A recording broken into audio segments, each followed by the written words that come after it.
Hello friends, welcome to our YouTube channel learn to fly. ఈరోజు మన class ఫోటోషాప్లో eraser tool. Please subscribe our channel, అలాగే పక్కన bell ఐకాన్ని క్లిక్ చేయండి. ఈ వీడియో మీకు నచ్చినట్లయితే లైక్ చేయండి, షేర్ చేయండి, కామెంట్ బాక్స్లో కామెంట్ చేయండి. ఫోటోషాప్లో ఎరేజర్ టూల్తో ఆబ్జెక్ట్స్ని ఎంత ఈజీగా ఎలా ఎరేజ్ చేసుకోవచ్చు అనేది ఒకసారి మనం చూద్దాం. సో ముందుగా మనం ఇక్కడ రెక్టాంగులర్ షేప్ తీసుకుంటున్నాం. సో దాన్ని ఇక్కడ మనం కంప్లీట్గా డ్రాగ్ చేసుకుంటున్నాం. ఓకే, ఇప్పుడు న్యూ లేయర్ తీసుకుందాం. సో న్యూ లేయర్ తీసుకోవాలంటే Ctrl+Shift+N ప్రెస్ చేస్తే మనకి న్యూ లేయర్ అనేది వస్తుంది. ఇప్పుడు దీంట్లో మనం కలర్ ఫిల్ చేసుకుందాం. సో నేను గ్రేడియంట్ కలర్ తీసుకుంటున్నా. సో ఇలా గ్రేడియంట్ టూల్ ఉంటుంది. సో గ్రేడియంట్ టూల్లో కలర్స్ ఉంటాయి. ఇక్కడ మనకు నచ్చిన కలర్ సెలెక్ట్ చేసుకుని దాన్ని ఓకే చేసి ఇక్కడ డ్రాగ్ చేస్తే మనకి గ్రేడియంట్ కలర్ అనేది వస్తుంది. ఓకే, Ctrl+D ఎందుకు అంటే ఈ చుట్టూ కనిపిస్తున్న సెలెక్షన్ పోవాలి అంటే మనం Ctrl+D అనేది చేయాలి. ఓకే, ఇప్పుడు ఒక ఇమేజ్ ఓపెన్ చేసుకుందాం. సో ఫైల్కి వెళ్ళి ఓపెన్కి వెళ్తే ఇమేజెస్ ఉంటాయి, ఇమేజెస్ తీసుకుందాం. సో ఆల్రెడీ నేను ఇక్కడ ఇమేజ్ తీసుకున్నా, ఇంకొక ఇమేజ్ తీసుకుందాం. ఈ ఇమేజ్ని నేను మూవ్ టూల్తో ఇక్కడికి డ్రాగ్ చేస్తున్నా. సో నాకు ఇమేజ్ వచ్చింది. ఇమేజ్ సైజ్ ఇంక్రీజ్ చేస్తున్నా. Ctrl+T transform. 4 సైడ్స్ ఈక్వల్గా ఇంక్రీజ్ అవ్వాలి కాబట్టి Alt+Shift plus mouse left button ఈ 3 ప్రెస్ చేస్తే 4 సైడ్స్ ఇమేజ్ ఈక్వల్గా ఇంక్రీజ్ అవుతుంది. Shift+Alt plus mouse left button. Okay, నాకు ఇమేజ్ ఇంక్రీజ్ అయింది. సో ఇప్పుడు చుట్టూ బ్యాక్గ్రౌండ్ అంతా కూడా పోవాలి. నాకు ఈ యాంట్ ఒకటే ఉండాలి. సో ఇప్పుడు చుట్టూ బ్యాక్గ్రౌండ్ అంతా పోవాలి అంటే మనం ఎరేజ్ చేసుకోవాలి. సో ఎరేజర్ టూల్తో మనం ఎరేజ్ చేస్తే ఈజీగానే ఎరేజ్ అయిపోతుంది, కానీ ఎక్కువ టైం టేకింగ్ తీసుకుంటుంది. అంటే we can erase easily, but it's taking time. ఇంకా ఈజీగా ఎరేజ్ చేసేయచ్చా అంటే చేసేయచ్చు. ఎరేజర్ టూల్లో ఇక్కడ మ్యాజిక్ ఎరేజర్ టూల్ అని ఉంటుంది. సో దాన్ని మనం క్లిక్ చేసి డ్రాగ్ చేస్తే ఈజీగా మనకి అన్నెసరీ బ్యాక్గ్రౌండ్ ఏదైనా సరే ఉంటే దాన్ని మనం ఈజీగా ఎరేజ్ చేసేసుకోవచ్చు.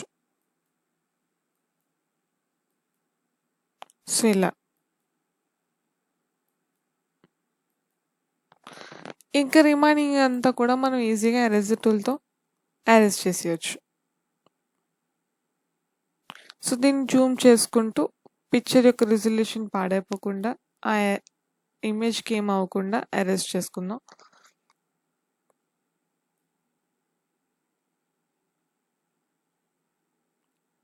సో ఈజీగా మనం ఎరేజ్ చేసేసుకోవచ్చు. సో ఈ eraser size తగ్గించుకోవాలంటే brush tool.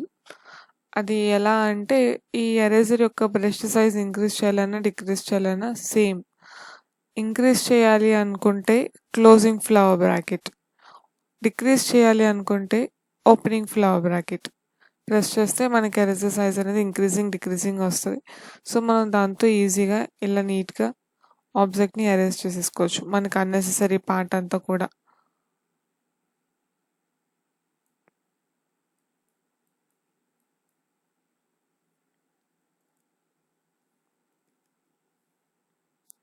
So మనం ఎడ్జెస్లో కార్నర్స్లో ఏమైనా రిమూవ్ చేయాలనుకుంటే ఇలా ఈజీగా రిమూవ్ చేసేసుకోవచ్చు.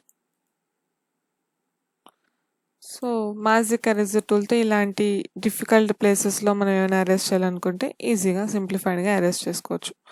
సో మనకు ఆబ్వియస్లీ అంతా కూడా అరేజ్ అయిపోయింది. ఇంకా చిన్న చిన్న డిస్టర్బెన్సెస్ ఎక్కడైనా ఉంటే వాటిని కూడా ఈజీగా అరెస్ట్ చేసేసుకోవచ్చు.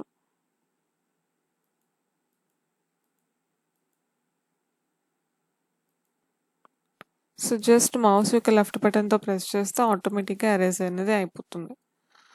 సో మనకి అన్నెసరీ పార్ట్స్ ఏవైనా సరే ఈజీగా రిమూవ్ చేయడానికి ఈ ఆప్షన్ యూజ్ చేస్తాం. ఓకే, సో నాకు ఈ ఆబ్జెక్ట్కి ఇలా సరిపోతుంది.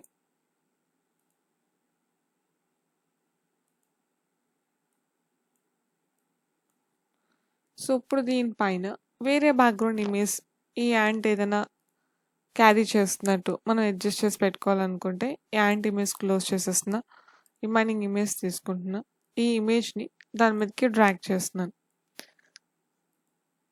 Same way Ctrl+D increase size, Ctrl+Shift left button or Alt Shift left button.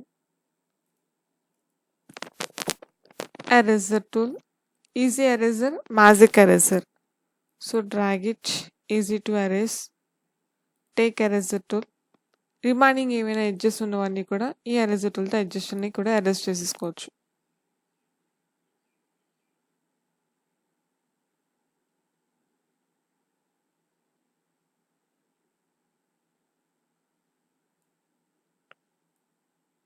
ఇలా మనకు అన్నెసరీ అనిపించిన అవుటర్ పార్ట్స్ ఏవైనా సరే ఈజీగా మనం ఎరేజ్ చేయొచ్చు.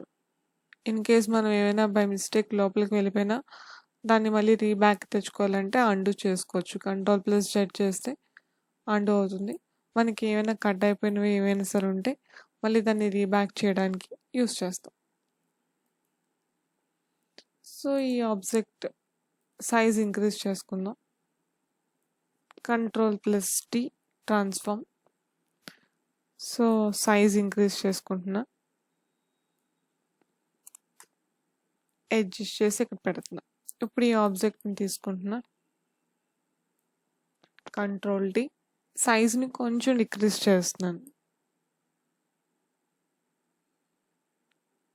ఓకే. సో ఇప్పుడు దీన్ని ఈ రెండిట్ల మీద అడ్జస్ట్ చేసి పెట్టుకుందాం. సో ఎక్కువ వెయిట్ మోసుకు వెళ్తున్నట్టు మనం ఏమైనా క్రియేటివ్గా క్రియేట్ చేసుకోవాలనుకుంటే కాపీ చేసుకోండి. కాపీ ఎలా చేస్తాం? Ctrl+J. నేను కాపీ తీసుకుంటున్నా. సో ఇలా మనకి ఎన్ని కాపీస్ కావాలంటే అన్ని కాపీస్ క్రియేట్ చేసుకుని డిజైన్ చేసుకోవచ్చు. బేసికల్గా ఎరేజర్ టూల్ అనేది ఇలా మనం బ్యాక్గ్రౌండ్స్ని ఈజీగా ఎరేజ్ చేసుకుంటూ ఆబ్జెక్ట్స్ని తీసుకోవడానికి మనం యూస్ చేస్తాం. అలాగే ఎట్ ద సేమ్ టైం ఇంకొక ఆప్షన్ ఎలా యూస్ చేస్తారంటే అదే eraser tool. Black and white photos మీద గోల్డ్ ఐటమ్స్ అలాగే ఉంచి, ఒరిజినల్ గోల్డ్ ఐటమ్స్ అలాగే ఉంచి పిక్చర్ అంతా కూడా బ్లాక్ అండ్ వైట్ వచ్చేటట్టు ఎలా చేయొచ్చు, ఇవన్నీ కూడా ఎరేజర్ టూల్తోనే చేస్తారు. సో మీరు కూడా ఒకసారి ట్రై చేయండి. Thanks for watching.